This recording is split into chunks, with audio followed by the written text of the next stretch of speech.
से थिले बिजु जनता दल रक्त देइछंती झाल बाहरी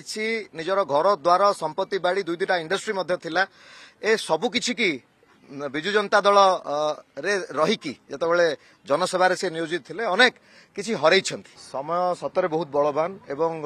देखंतु अबिका वर्षा पाग रही सूर्य किरण को किछि समय पई बादल घोड़े दे पारे किंतु सूर्य जो भली भाबरे सत्य जेते बादल घोड़ेले भी सूर्य किरण को कहीं केबे अटकई पारिबे नाही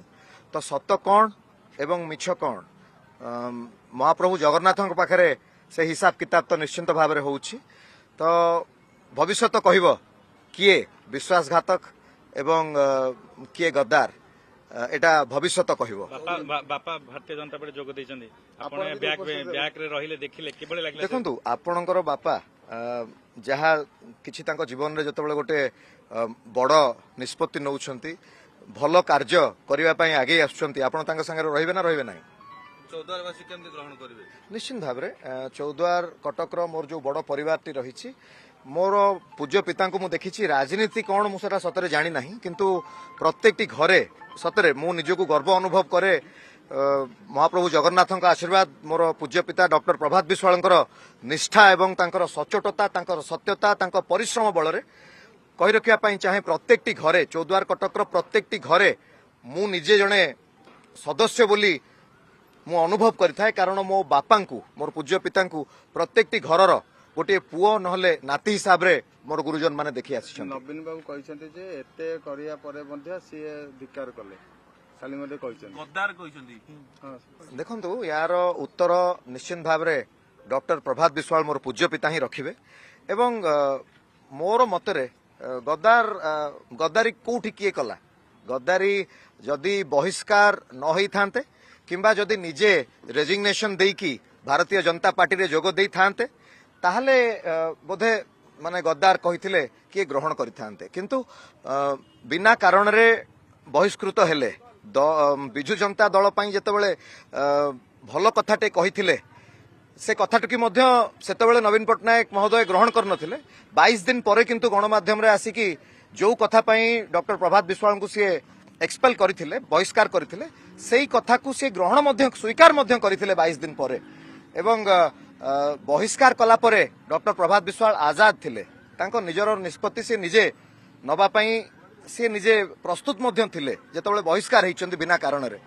कोनोसी प्रकार रो दोष न थाई जदि बहिष्कार करा जाए आजिर ए कथा नुह आज्ञा विगत वर्ष वर्ष धरी आमे जदि टिके भल भाव रे नजर पकेइबा आपण माने बुझी परिबे गणमाध्यम रे अछंती प्रत्येकटी मुहूर्त रे प्रत्येकटी क्षेत्र रे डॉक्टर प्रभात विश्वाल हृदय रे आघात दिया जाइछि एते से जोठी भी रुहंती सेठी निष्ठार सहित परिश्रम करंती सत्य एवं सचोटतार सहित निजर कार्य संपादन करंती जोठी भी रुहंती तो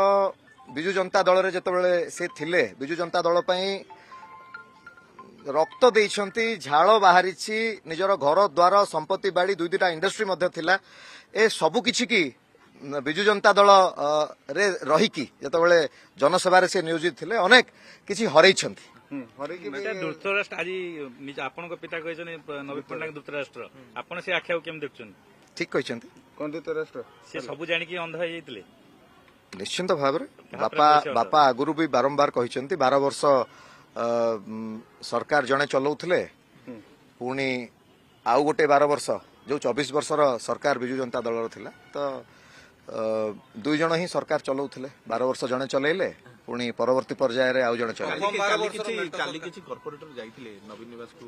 एवं नवीन पटनायक को भेटिबा परे बाहर आसी कहछन दम अछि जदि स्वाधीन कैंडिडेट हेकी जिट्टी देखांतु एई भली भाषा प्रयोग करा जीवाटी अनुचित गोटे गणतंत्र राष्ट्र रे आमे समस्त पहुंचुछे किंतु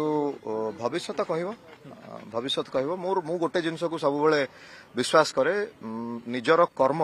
सब बेले निजर जदि आपण भल कर्म करिवे फल निश्चित भाव में भल ही पाइबे जदि खराब कर्म करिवे तार फल मध्य खराब ही आसीबो खराब कर्म कले भल फलर आशा करा जाए ना।